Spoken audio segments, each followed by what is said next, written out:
Capítulo 3. O caminho da verdade.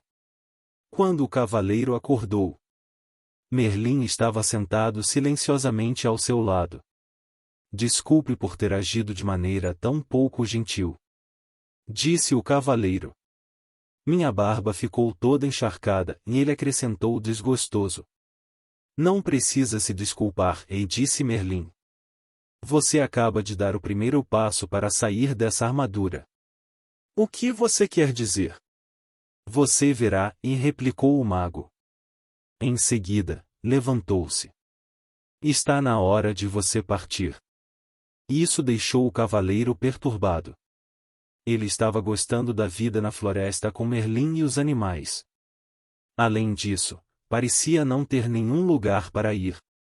Julie e Christopher aparentemente não queriam que ele voltasse para casa. E verdade que poderia retomar as atividades de cavaleiro e participar de algumas cruzadas. Ele tinha uma boa reputação.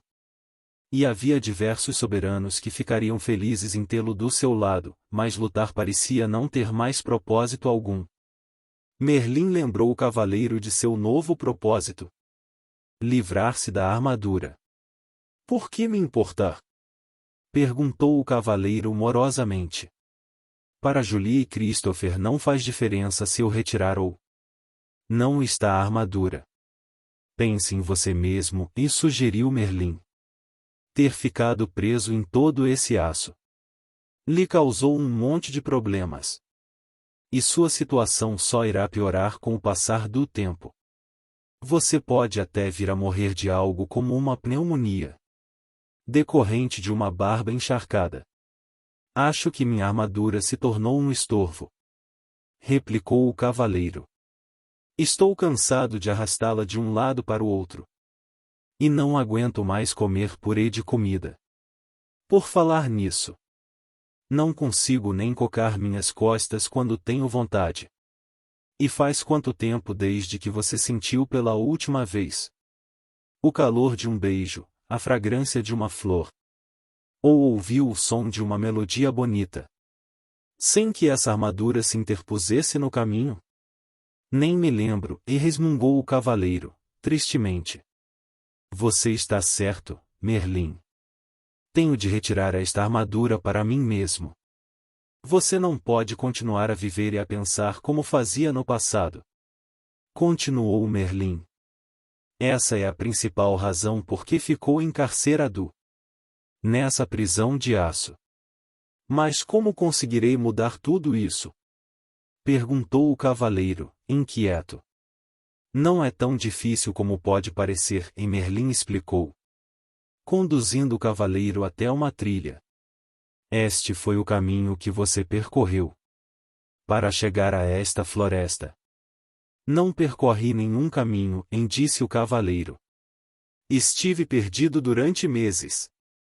E comum as pessoas não terem consciência do caminho que estão seguindo, replicou Merlin. Você quer dizer que este caminho estava aqui, mas eu não conseguia vê-lo? Sim, e você pode voltar por ele, se quiser. Mas ele conduz à desonestidade, ganância, ódio, ciúme, medo e ignorância. Você está dizendo que eu sou todas essas coisas? O cavaleiro perguntou, indignado.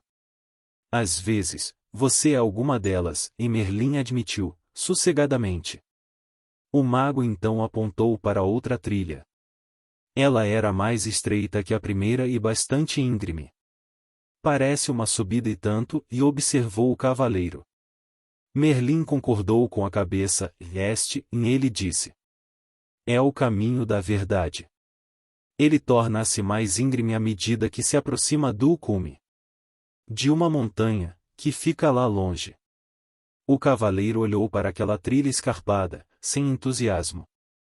Não sei se vale a pena. O que vou ganhar quando atingir o topo? É o que você vai perder, Merlin explicou. A armadura.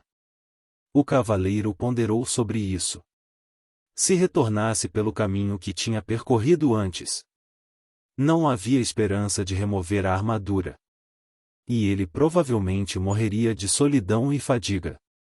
Parecia que a única maneira de se livrar da armadura era seguir pelo caminho da verdade. Mas assim ele poderia morrer, tentando escalar aquela encosta tão íngreme. O cavaleiro olhou para o difícil caminho à frente. Depois olhou para o aço que cobria seu corpo. Está bem, e ele disse resignado.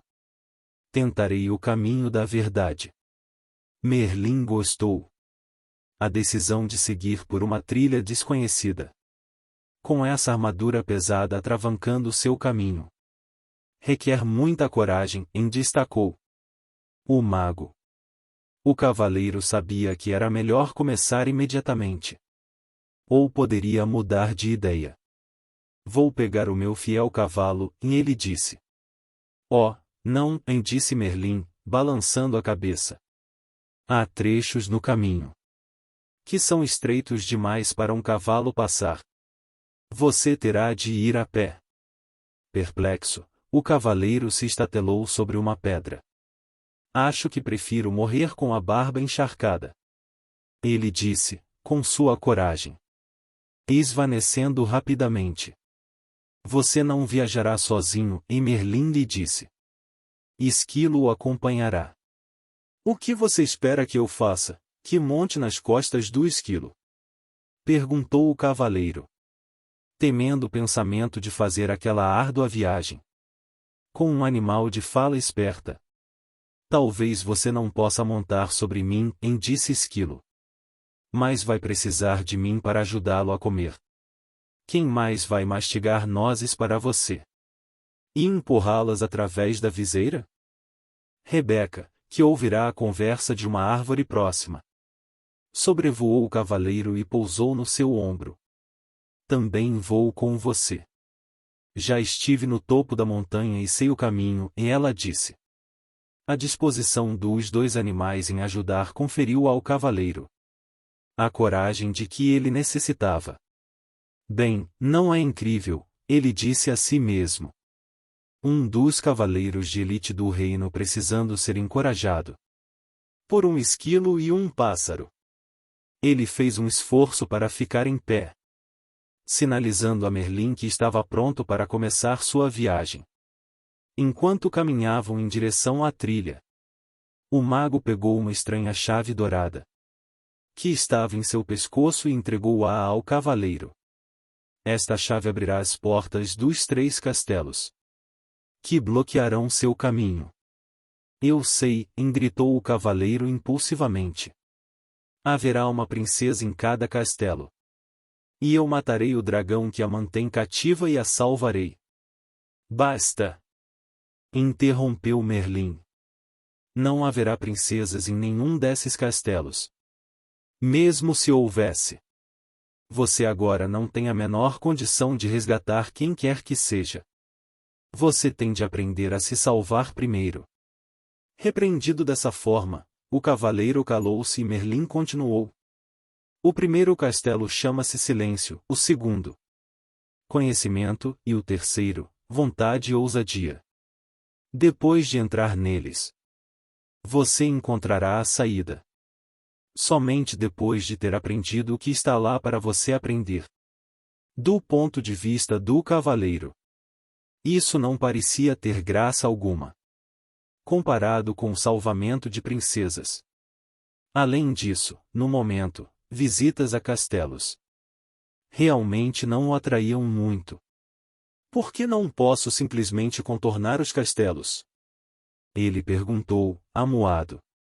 Se fizer isso, você se extraviará do caminho e com certeza se perderá. O único meio de chegar ao topo da montanha é atravessando esses castelos, e Merlin disse com firmeza. O cavaleiro suspirou profundamente, enquanto mantinha o olhar fixo na trilha estreita e íngreme à sua frente. Ela desaparecia entre altas árvores que se destacavam contra um agrupamento de nuvens baixas. Pressentiu que essa jornada seria muito mais difícil do que uma cruzada. Merlin sabia o que o cavaleiro estava pensando. Sim, ele concordou. Há uma outra batalha a ser travada no caminho da verdade. A luta será aprender a amar a si mesmo. Como farei isso? Perguntou o cavaleiro. Para começar, você tem de aprender a se conhecer. Respondeu Merlin. Essa batalha não pode ser vencida com sua espada. Portanto, você pode deixá-la aqui. O olhar gentil de Merlin pousou sobre o cavaleiro por um instante. Depois ele acrescentou: se você encontrar algo com que não consiga lidar, basta me chamar que eu irei. Você quer dizer que pode aparecer em qualquer lugar que eu esteja? Qualquer mago que se respeita pode fazer isso. Merlin respondeu e, em seguida, desapareceu. O cavaleiro estava assombrado, ora e ora, ele sumiu. Esquilo concordou. Algumas vezes ele faz realmente coisas do arco da velha. Vocês vão desperdiçar toda a energia falando. Rebeca os repreendeu. Vamos em frente. O elmo do cavaleiro rangeu, enquanto ele assentia com a cabeça. Eles começaram a marcha com o esquilo na frente e o cavaleiro, com Rebeca no ombro, atrás. De tempos em tempos, Rebeca voava em missão de reconhecimento e voltava para relatar o que vira. Após algumas horas, o cavaleiro desmoronou, exausto e dolorido. Não estava acostumado a viajar de armadura, sem estar montado no cavalo. Como já estava quase escuro, Rebeca e Esquilo decidiram que poderiam parar ali para passar a noite. Rebeca voou entre os arbustos e voltou com alguns frutos, que empurrou através dos orifícios da viseira do cavaleiro. Esquilo foi até um riacho próximo e encheu algumas cascas de nozes com água, que o cavaleiro bebeu por meio do canudo que Merlin lhe dera. Cansado demais para permanecer acordado e esperar as nozes que Esquilo ainda preparava, o cavaleiro adormeceu. Ele foi acordado na manhã seguinte pelo brilho do sol nos seus olhos. Desacostumado com o clarão, ele semicerrou os olhos. Nunca antes sua viseira havia permitido a passagem de tanta luz. Tentava compreender esse fenômeno. Quando percebeu que Rebeca e Esquilo olhavam para ele, tagarelando e murmurando, excitados, empurrando o corpo até uma posição sentada, subitamente se deu conta de que conseguia ver mais do que no dia anterior, e podia sentir o frescor do ar de encontro ao seu rosto. Parte da viseira havia rompido e caíra. Como isso aconteceu? Ele ficou pensando. Esquilo respondeu à sua pergunta não verbalizada. Esse pedaço enferrujou e se desprendeu. Mas como? Perguntou o cavaleiro. Por causa das lágrimas do seu pranto. Depois que você viu a carta em branco de seu filho. O cavaleiro refletiu sobre isso. A tristeza que ele sentirá fora tão profunda, que a armadura não pudera protegê-lo dela. Muito pelo contrário. Suas lágrimas haviam começado a romper o aço que o circundava. E isso? Ele exclamou. Lágrimas de sentimentos reais me libertarão desta armadura. Ele colocou-se em pé tão rápido como há muitos anos não fazia. Esquilo. Rebeca. Ele gritou. É realidade. Vamos seguir o caminho da verdade. Rebeca e Esquilo estavam tão deleitados com o que estava ocorrendo ao cavaleiro, que nenhum deles mencionou que aquela rima tinha sido terrível. Os três continuaram montanha acima. Era um dia especial para o cavaleiro. Ele percebia as minúsculas partículas iluminadas de sol, que se filtravam através dos galhos das árvores. Olhou de perto o rosto de alguns tordos. E viu que não eram todos iguais. Ele falou isso para Rebeca, que não parava de dar saltos, murmurando alegremente. Você está começando a perceber as diferenças em outras formas de vida. Porque está começando a perceber as diferenças no seu interior. O cavaleiro tentou entender o que exatamente Rebeca queria dizer com isso. Mas era orgulhoso demais para perguntar. Pois ainda pensava que um cavaleiro deveria ser mais inteligente que um pombo. Nesse exato momento, Esquilo, que fora fazer um reconhecimento da estrada mais adiante, voltava numa carreira. O Castelo do Silêncio fica logo depois da próxima subida. Excitado com a perspectiva de ver o castelo, o cavaleiro seguiu ainda mais rápido. Quando alcançou o alto da colina já estava quase sem ar. Era verdade, um castelo emergia à frente, bloqueando completamente o caminho. O cavaleiro confessou a Esquilo e Rebeca que estava desapontado. Ele esperava uma extravagante estrutura. Em vez disso, o Castelo do Silêncio parecia com qualquer outro castelo da região. Rebeca riu e disse: quando você aprender a aceitar, em vez de ter expectativas, seus desapontamentos serão menores. O cavaleiro acenou com a cabeça, sinalizando que concordava com a sabedoria contida nessas palavras. Passei a maior parte de minha vida sofrendo desapontamentos. Lembro-me de estar deitado no berço, pensando que era o bebê mais bonito do mundo. Então a minha governanta olhou para mim e disse que eu tinha um rosto que somente uma mãe poderia amar.